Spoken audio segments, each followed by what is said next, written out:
네, 안녕하세요. 반갑습니다. 주간경제 라이브 시작하겠습니다. 안녕하세요, 반갑습니다. 여러분. 반갑습니다. 저희가 지금 실시간을 빙자한 녹화 영상을 하고 있다는 걸 미리 좀 말씀을 드려요. 박민영 앵커의 개인 사정으로 인해서 지금이 10월 25일입니다. 목요일입니다, 여러분. 예, 하루 전에 저희가 녹화를 한 걸 이렇게 내보내고 있는데 다만 박 앵커가 개념이 있는 앵커라면 자기 개인 사정으로 전날 녹화하는 거니까 지금 이 라이브 때에는 채팅으로 들어오겠죠? 채팅 참여하고 있겠죠? 당연하죠? 네네. 네. 저는 외부 일정이 있어서 금요일 이 시간에 밖에 외부 일정 중일 거라 저는 참여를 하기가 힘들 것 같습니다. 개념이 없으시네요. 여러분들 좀 채팅 참여하시면서 인사라도 하고 나가세요. 네. 병재님 안녕하세요. 준호님도 준호님 어서 안녕하시고 오세요. 귤토리님 귤토리님 어서 오세요. 감사드리고 또 오실까? 뭐야 이 아득한 표정. 아무튼 저희가 녹화 방송을 하게 됐는데 어떻게 이유를 말씀드려야 좀 이게 예의인가? 네, 여러분, 제가 사실 휴가를 잡았어요. 그래서 금요일부터 다음 주 이제 수요일까지 휴가 일정이 있었는데 애석하게도 휴가가 취소가 됐습니다. 그래서 사실 네. 금요일에 생방을 할 수 있었는데 네. 또 제 휴가 일정으로 인해서 이걸 앞당겨 놓으면서 이 롱 팀장이 또 일정을 잡아놨던 거예요. 그래서 어찌어찌 그냥 목요일에 하게 됐습니다. 그러니까 원래 계획대로라면 지금 비행기를 타고 있었어야 됐는데 네. 안타깝게도 아니죠. 거의 비행기 타서 도착하는 시점이었는데. 아, 그렇구나. 그러니까 목요일 출발이었으니까 네, 아니요. 금요일 새벽에 금요일 새벽 출발이었는데. 출발. 여러분들도 뉴스를 보시면 알 겁니다. 괌이 지금 비상사태거든요. 태풍 와가지고. 여러분, 제가 작년 여름 휴가 8월 때였습니다. 제가 모처럼 이제 휴가를 쓰고 아이랑 이제 와 가야겠다 했는데 그때 당시에 국내에서 뭐 80년 만에 폭우 최대 뭐. 폭우로 인해서 강남 일대가 이제 다 막 마비가 돼서 저희 그때도 이제 출국이 네. 아니라 이제 휴가를 못 갔던 날이었었는데 이번에는 또 괌이 60년 만에 최대 태풍. 지금 제가 가려고 봤던 괌은 막 호텔 천정에서 물이 다 새고 창문에 통해서 이제 바다로 이제 방에 물이 들어오고 막 응가가 안 내려간대요. 그리고 그거 정전돼 넘쳐? 있고. 그리고 아기랑 괌을 많이 가잖아. 그렇지, 그렇지. 근데 아기 분유 기저귀가 없어서 엄마들끼리 서로 그거 나눔한다고 난리도 아니고. 진짜 비상사태구나. 그 에어컨이 아예 안 들어왔어. 그러니까 애들이 얼마나 더워. 그러니까 정말 지금 상황이 심각하고 보니까 앞에서 웃어서 죄송합니다. 차가 굴러가더라고요, 바람 때문에. 그리고 진짜. 그 영상 올라오면 이제 SNS 영상들을 보면 건물이 계속 이렇게 흔들려. 그래서 멀미 난다고. 진짜? 그만큼 좀 심각했어요. 이게 괌이 지금 보통 상황이 아닌데 제가 가는 날 어찌됐건 관통에서 도착은 할 수 있을 것 같은데 우리가 한 2, 3일 전까지만 해도 이렇게 금방 지나가면 오히려 날씨 더 좋아질 거야 맞아. 라고 얘기를 했었는데 근데 거기 시설물이 이미 이렇게 돼서 수습이 한 6월 8일까지는 좀 어렵다고 하더라고요. 그 한 호텔에 전화해서 문의를 했더니 그래서 저도 이제 취소하고 근데 비행기 취소 수수료도 내야 되고 이래서 마음이 너무 저도 안 좋고 또 가 계신 분들은 더 오죽할까 싶고 박앵커 휴가 취소됐다고 마냥 옆에서 웃을 일이 아니었구나. 생각보다 심각하더라고. 심각하구나. 근데 더 황당했던 건 내가 예약한 사이트에 전화했어. 저 이거 취소하려고 하는데 취소 수수료 면제 요청하려고요. 될까요? 그랬더니 괌에 무슨 일이 있나요? 이러는 거야. 여행 그 동네에서 이분들 내가 업체는 밝히지 않겠지만 상장사입니까? 아니요. 너무 비싼 태만하지 않나라는 생각을 잠시 했습니다. 아무튼 괌에 지금 가 계신 분들도 많을 텐데 무사히 예, 돌아오시기를 바라겠고 휴가가 이제 좀 어찌 보면 망쳤잖아요, 휴가를. 그래서 되게 속상하실 것 같아요. 저도 그만 뭐 10분의 1 정도는 이해는 하는데 네. 제발 마음 편히 잘 돌아오시길 네, 바랍니다. 잘 돌아오시길 바라겠고 네. 그리고 오늘 방송 끝날 때까지 저도 좀 무사하길 바라겠습니다. 박앵커 심기가 굉장히 지금 안 좋고 날카롭기 때문에 여기 건드리지 마, 막 이렇게 써 있는 거 네. 아니에요? 여러분들도 건드리지 마세요. 오늘 외모 지적은 참아주세요, 여러분. 네. 우리 채팅창에서 박앵커 다 예쁘다고 하지 외모 지적을 하진 않잖아요. 하긴 우리 오시는 분들은 너무나 매너 네네, 맞아요. 체크해 주시니까. 일단 그렇습니다. 그래서 녹화 방송을 했다는 거를 진짜 장황하게 말씀을 드렸고요. 그래도 정리할 건 정리합시다. 네. 미국 증시부터 잠깐 정리를 하고 국내로 넘어오죠. 너무 지겹지 않아요? 이 부채한도 협상 내용이 어떻게 결과가 날지. 정치 싸움이니까. 근데 사실 네. 알고 있었잖아요. 5월 말까지는 계속 이렇게 될 거란 건 뭐 그냥 이렇게 생각했으니까. 딱밤을 대고 이렇게 때릴까 말까 하면서 그러고 있는 느낌이에요. 그래서 부채 한도 인상 합의에 대한 기대, 뭐 우려, 이게 정치적인 요소와 여러 가지가 엮여서 계속 뭐 하루는 기대 쪽으로, 하루는 우려 쪽으로 가다가 이제 그마저도 약간 약발은 조금 떨어집니다. 시장은 어차피 니들끼리 그렇게 하다가 결론 내겠지, 약간 이 느낌으로 좀 받아들이고 있고요. 그렇죠. 이거의 연준 인사들의 발언도 마찬가지입니다. 계속 매파적인 발언을 내놓기도 하고 중간중간 조금 비둘기파적 발언을 하는데 시장은 그에 대해서도 조금 아랑곳 않습니다. 어찌됐건 뭐 니들이 그렇게 하든 뭐 결과야 뭐 비슷하겠지, 이런 분위기로 받아가고 있습니다. 네. 그러다 보니까 각 종목과 기업적인 모멘텀 찾기에 좀 분주한데 문제는 그 기업적인 모멘텀들이 거의 빅테크 위주, 그러니까 AI 반도체 위주로만 집중이 돼 있어서 뉴욕장 분위기도 뭐 올해 흐름으로 봤을 때 나쁘지 않은데 극명하게 쏠려 있다라는 거죠. 지난주에도 AI 제외하면 사실 상승하지 못했다라고 증시에 대해서 얘기 드렸었는데 이 나스닥이 상승했긴 한데 갈수록 상승 종목수 비율이 떨어집니다.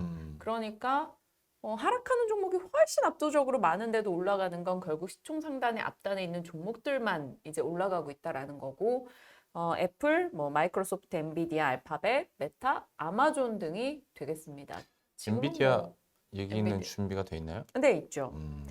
이번 주에도 사실 AI 이슈가 압도적으로 많았어요. 주 중에 지난주에 이제 이번 주를 볼 때 가장 중요하게 봐야 될 일정 중에 하나가 마이크로소프트와 엔비디아였습니다. 마이크로소프트 개발자 컨퍼런스 그리고 엔비디아 실적 이거였는데 마이크로소프트 이제 개발자 컨퍼런스가 먼저 있었어요.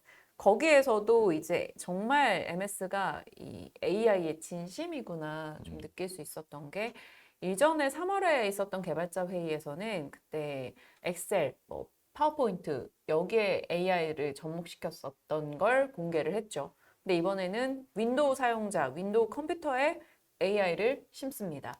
그래서 윈도우즈 코파일럿을 공개했어요. 작업 표시줄에서 곧장 AI 기반 봇에 접속이 가능하고 그냥 내가 일하다가 갑자기 휴가 여행지를 바꿔야겠네?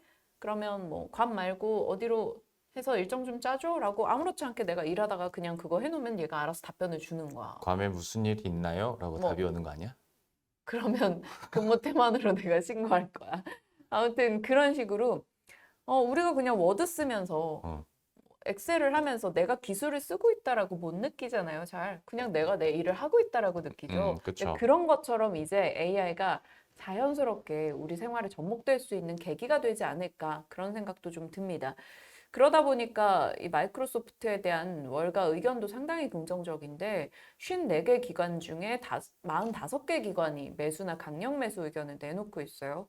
이 마이크로소프트가 AI 히스토리를 계속해서 쌓아가고 있는데 상당한 호평등이 나오고 있습니다. AI에 대해서 많은 얘기들이 들리는데 너무 이게 인간을 위협할 수 있다라는 얘기도 분명히 있고 규제적인 것도 생겨나야 된다라는 것도 있지만 AI의 이제 혁신, 뭐 생산성 향상에 대해서는 모두가 부인하지 않는 것 같습니다. 과거에 이제 인프라가 막 깔릴 때 생산성이 확 늘고 PC 인터넷 깔릴 때 생산성이 확 늘고 이번에 이제 AI가 본격화되면서 기업들의 생산성이 올라갈 것이다라고 말합니다. 뭐 이건 비단 우리가 뭐 생활 속에 다 느껴요. 기업만이 아니라 이 AI로 인해 과제하는 사람들 그렇게 많다고 하잖아요. 챗봇 통해서. 그만큼 사람이 몇 날 며칠 혹은 몇 년에 걸쳐 할 일을 뭐 몇 분 몇 초 만에 해주니까 그런 부분에서도 새로운 생산성 향상의 계기가 될 겁니다. 그래서 이게 생활에 정말 빠르게 침투를 하고 있어요. 로봇, 뭐 게임, 금융, 의료, 각종 산업에 들어가고 있고 생산성과 편의성, 뭐 범용성을 기반으로 대중화가 되고 있습니다. 요즘에는 증시에서 꽤 핫한 게 또 의료용 AI예요. 네. 루닛이나 뭐 딥노이드, 뷰노 이런 쪽의 종목들이 적게는 60%, 많게는 200% 올해 올랐더라고요. 그만큼 AI 쪽의 산업의 지각 변동은 빠르게 나오고 있다. 이것도 뉴욕과 뭐 국내를 관통하는 키가 되겠습니다. 네. 그리고는 뭐 지표로 봤을 때는 특징은 제조업 지표가 뉴욕에서 다 무너지고 있어요.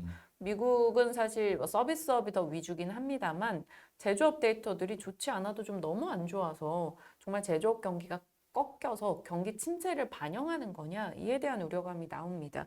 요즘 들어 미국의 키가 인플레보다는 경기 침체 쪽에 가 있다 보니까 이런 지표 데이터는 좀 민감하게 봐야 되고요. 5월 제조업 PMI, 리치몬드, 뭐 뉴욕 여는 거 모두 다 예상을 하회했고 이걸 보는 게 이제 여행 레저 쪽으로는 어찌됐건 소비를 하겠지만 상품, 재화, 뭐라 그래. 이런 가전, 가구 이런 거 소비는 확 떨어지고 있다라는 거죠. 그래서 정말 쓸 때 본인들의 경험에만 투자하고 나머지는 안 하겠다. 이런 소비가 좀 반영된 게 아니냐라고 이제 뉴욕의 지표를 보면 좀 느낄 수가 있고요. 또 다른 건 앞서 말씀드렸던 엔비디아. 오늘 새벽에 장 마감 이후에 발표가 됐어요. 엔비디아가 이제 장중엔 약세로 끝이 났는데 이 약세 이유는 미국과 중국의 이 갈등 속에 반도체 섹터 우려감도 있었지만 엔비디아가 그동안 너무 많이 올랐는데 실적에 대한 기대, 이 오른 것만큼 이상의 뭐가 나올까였습니다. 그런데 그 이상으로 말 그대로 슈퍼 서프라이즈를 냈어요. EPS나 매출, 뭐 매출 내에서도 데이터 센터나 게이밍 모두 다 예상을 상회했고, 사실 가이던스가 제일 중요했습니다. 지난번에 이제 엔비디아 CEO가 가이던스에 대해서 좀 긍정적으로 전망한다라고 얘기했는데 그때 당시보다도 훨씬 더 나아진 수치를 기록하면서 엔비디아가 시간 외에서 사상 최고가 돌파를 했고 말 그대로 시간의 폭등이 나왔습니다. 그래서 다른 반도체주도 조금 같이 올라가고 AI주도 미국 종목들 시간 외에서 강세를 나타냈죠.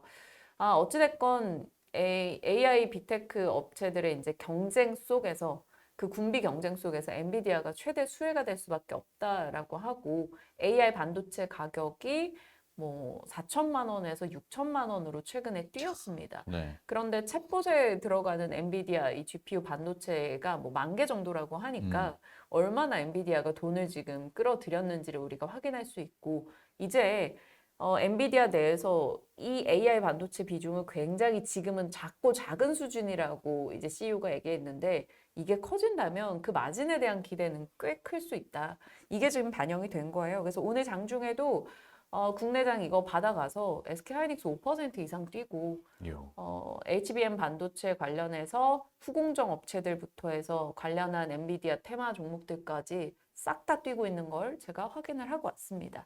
뭐 ETF 쪽 관심 두시는 분들이라면 엔비디아 비중 상위 국내 ETF도 같이 조금 정리를 해봤으니까 참고하시길 바랍니다. 네. 아주 친절하게 네. 엔비디아 들어가 있는 ETF까지. 집중하고 계셨던 거죠? 네네.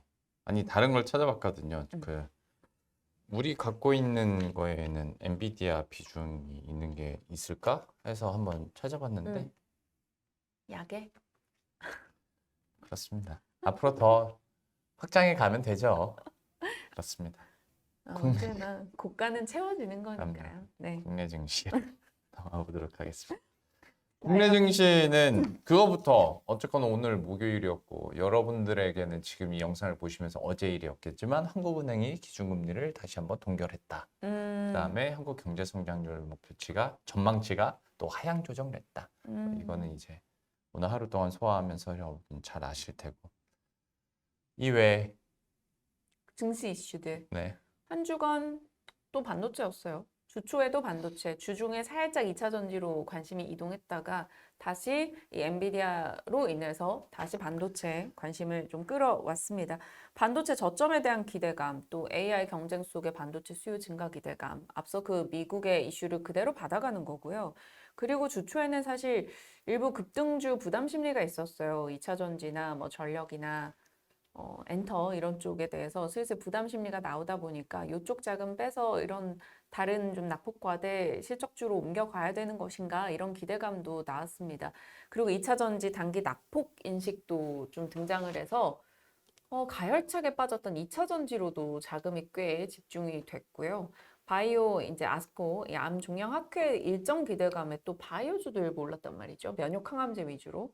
그래서 반도체, 바이오, 2차 전지 계속 순환이 있었고 2차 전지와 반도체 수급이 조금 오락가락했습니다. 반도체 쪽으로 자금이 쏠리면 2차 전지에서 살짝 빠지고 이런 흐름이 계속 나왔었고 요것보다 아랫단 섹터에서는 AI와 로봇과 재건 쪽에서 계속 자금이 또 순환이 있었어요. 정말 정신없는 순환매 장이고 각 섹터별 키 맞추기 움직임이 나오는 거고 이 이후에 아마 이런 것들이 좀 정리가 되고 나면 그 다음에 주도주가 나오던 하지 않을까 시장은 판단을 하고 있습니다. 자동차와 엔터 쪽은 이번 주는 좀 자금이 빠지는 모양새였어요. 한동안 흐름이 좋았으니까 여기서 자금을 조금 빼는 움직임들 나왔습니다.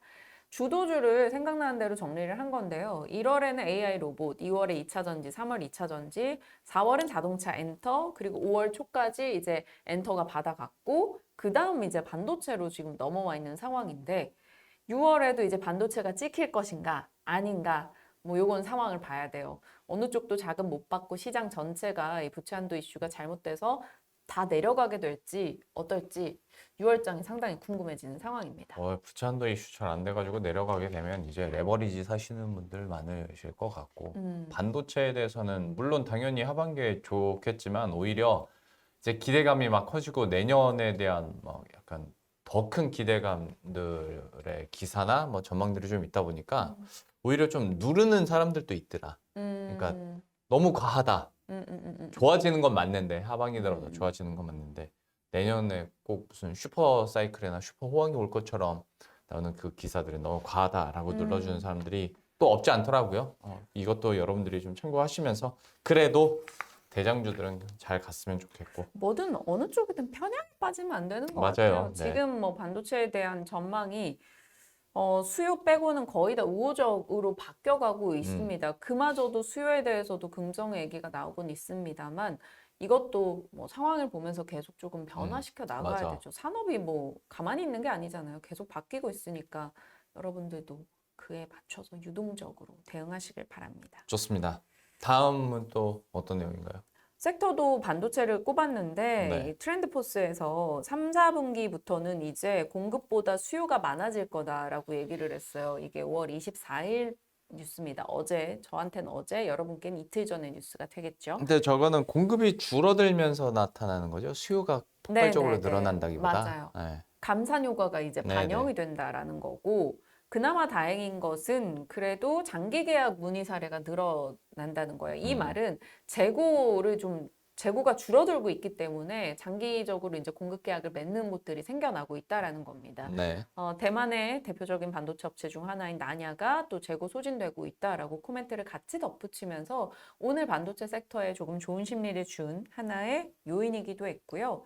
이것 외의 이슈들 증시에서 좀 보시면 일단 누리호 발사 연기가 됐습니다. 좀 안타까워. 네, 그래서 속보 보고 깜짝 놀랐고요. 일단 시간 외에서 이제 우주항공 쪽이 하락하는 모습도 즉각적으로 반영이 됐고, 우크라이나 재건, 우크라이나 추산으로 1200조라고 하니, 뭐 재건 쪽도 다양합니다. 지뢰부터 해서 모듈러 주택, 뭐 혹은 식량 쪽도 요즘에 언급이 되고 있고, 수처리 쪽, 그런데 아직까지 명확히 어디서 뭘 따냈다라는 소식은 없어요. 그나마 제일 가까운 게 지뢰 쪽입니다. 그리고 모듈러에서 SY 정도 대표가 이제 폴란드에 같이 갔다라는 얘기로 인해 관심을 받았는데 컨퍼런스 참석한 기업도 있었잖아요. 그게 SY 뭐 등을 비롯한 업체들. 땡땡토건도 있었고.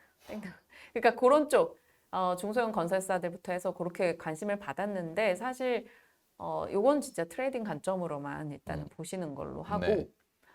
지난 시간에 주간경제에서 먹고 살기 힘들 때 이상기후 얘기도 많이 했었잖아요. 네. 이상기후가 좀 심각하긴 한 것 같아요. 지금 이탈리아도 홍수 나서 좀 상당히 피해가 크고 로이터에서 보도 나오길 지금 미국에서 농민들이 밀밭을 갈아엎고 있다고 보험금 받으려고. 보험금이라도 받아보려고 하고 있다는 거예요. 그런 식으로 하다 보니까 지금 뭐 가뭄이나 냉해도 심하고 그래서 겨울 밀 재배 면적이 33%가 버려질 거다라고 농무부가 발표를 했는데 이게 1차 세계대전 이후 가장 높은 비율. 그러니까 밀 생산량이 떨어질 수밖에 없는 상황인 거죠. 우크라이나도 지금 그렇지. 전쟁 중이고 뭐 이러다 보니 곡물 쪽도 심상치는 않겠다라는 생각도 들어서 요 이슈도 식량 테마가 생각보다 한 2주 가까이 계속 가고 있거든요. 그래서 요 부분은 좀 잘 점검하시길 바랍니다. 곡물 ETF를 음. 어떻게 해야 되나?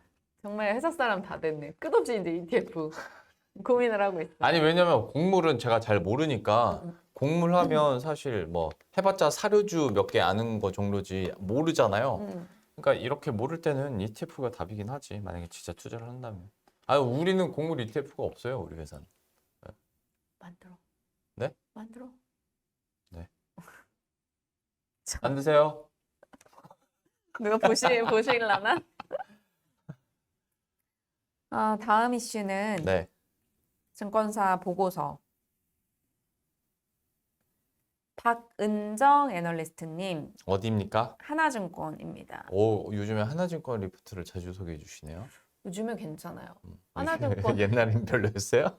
그러니까 분야별로 좀 괜찮은 게 있는 것 같긴 맞아, 한데 그거 맞지, 그거는. 그때 KB 내가 말했던 정책에 대한 하이난 연구원 있잖아요. 네네네. 그분이 또 로봇 관련을 강조하는 걸 또 재차하자마자 오늘 또 로봇주가 오르더라고요. 그러니까 정책 모멘텀은 그분 진짜 잘 보신다라는 생각이 들고 하나증권은 요즘에 하반기 섹터 전망 리포트를 정말 많이 내놓더라고요. 그래서 그중에서 이제 화장품을 골라왔는데 좀 금요일이기도 하고 약간 가볍게 우리가 이해하기 좀 쉬운 섹터로 고른다고 오늘 골라본 겁니다. 좋습니다.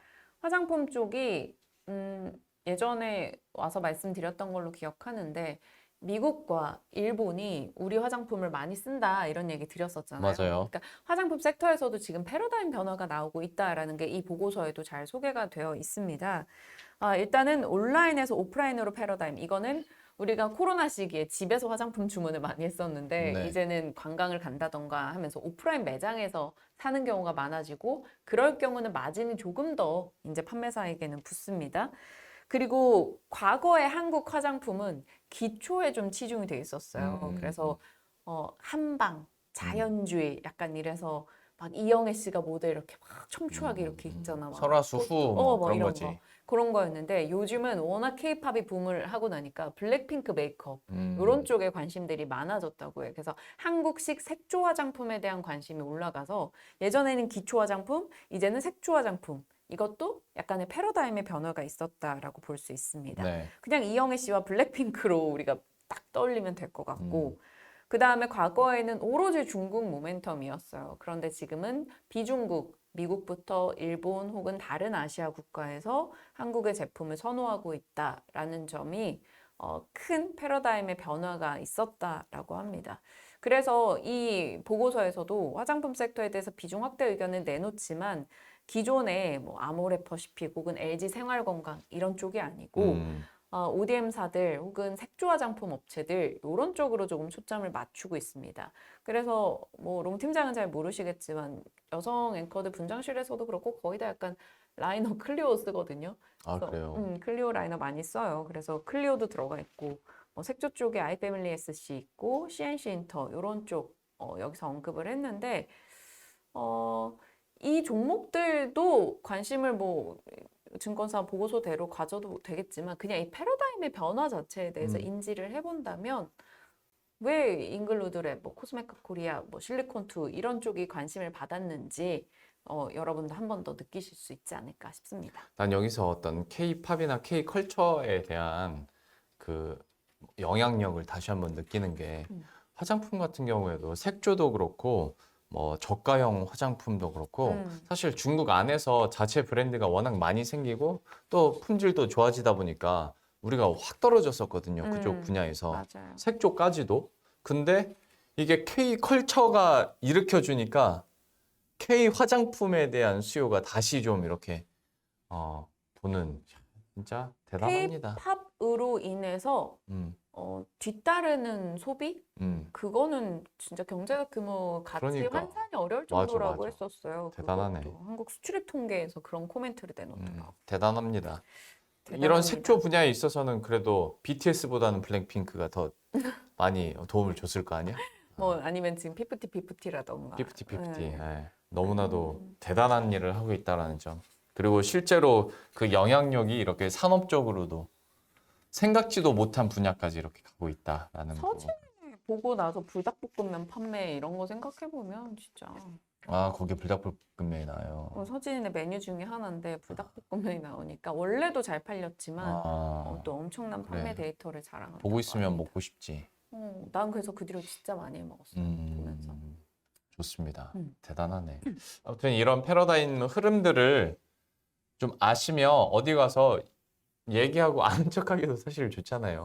맨날 뭐 K-팝 얘기만 할 건 아니고 K-팝으로 인해서 파생되는 영향들까지 또 정리를 해줬으니까 여러분들도 아시면 좋을 것 같고 마지막으로 생활경제 한 파트 하고 마무리 지을까요? 네. 뻔한 얘기일 수 있으나 물가 부담에 대한 얘기 좀 해보고자 합니다. 네.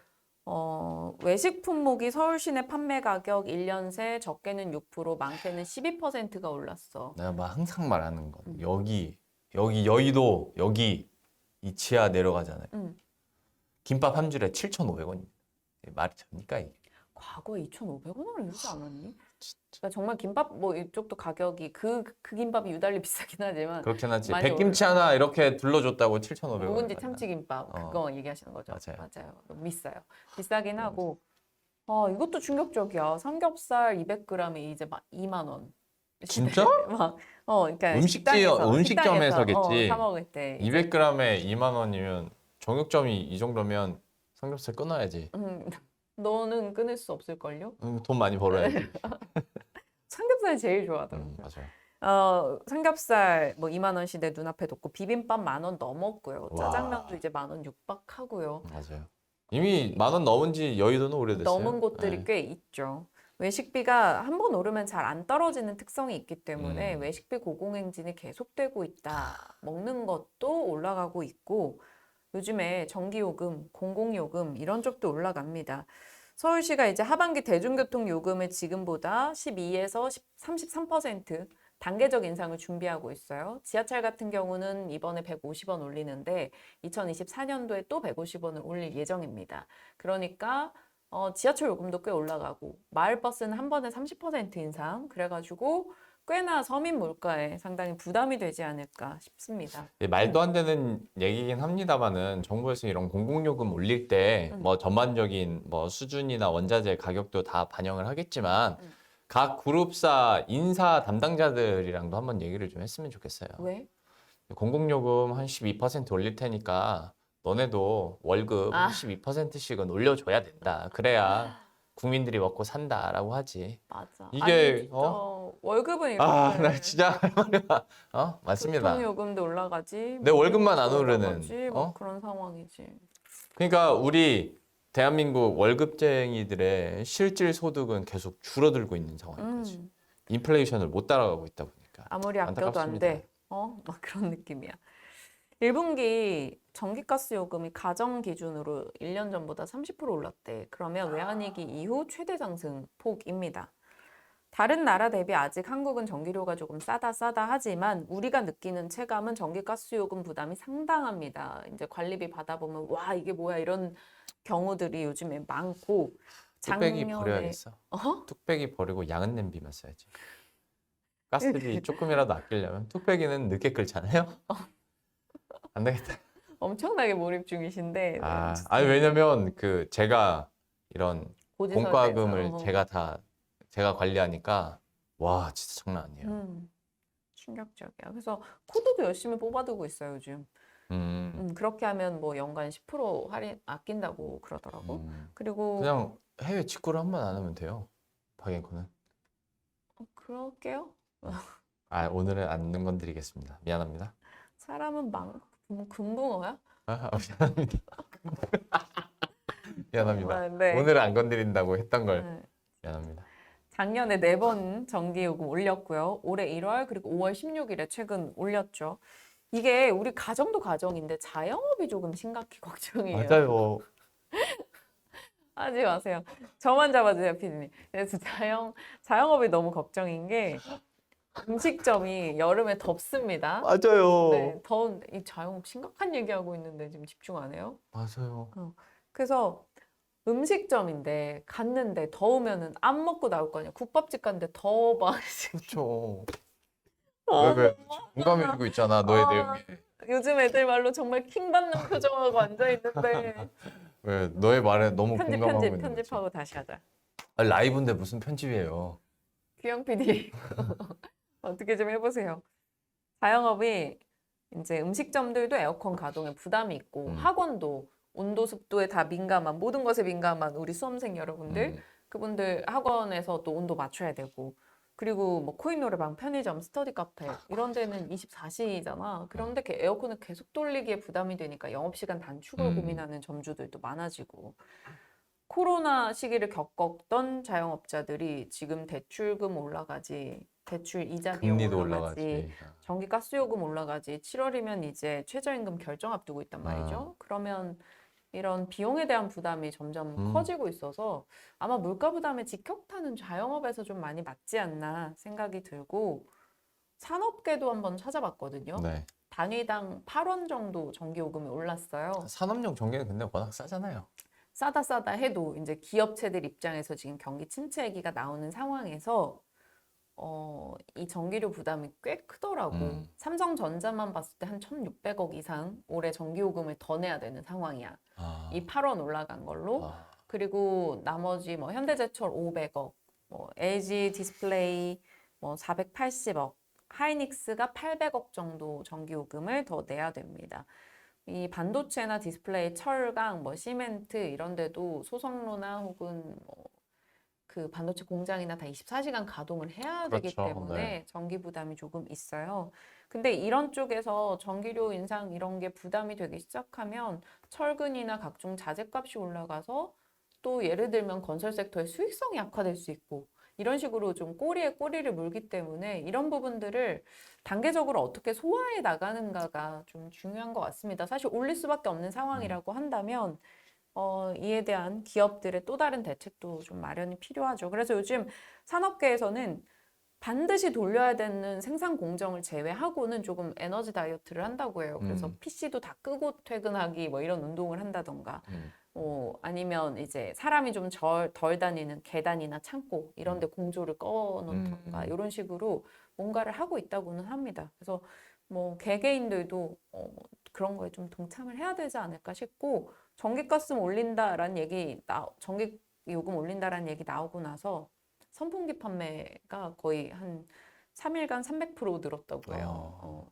그러니까 무더위보다는 전기 요금 때문에 이런 쪽으로 다시 가전을 바꿔가는 움직임도 있고 절전형 멀티탭 매출도 증가해서 기업이나 소비자들도 이걸 좀 반영하고 있다. 이렇게 보시면 되겠습니다. 참 뭐 소득이 그대로니까 이제 아끼는 수밖에 없죠. 예. 근데 공공요금부터 막 모든 가격이 다 오르다 보니까 우울하네요. 우울합니다. 지금 제 화면에 보이는 이렇게 예쁘게 칠한 제 휴가 내일도 우울합니다.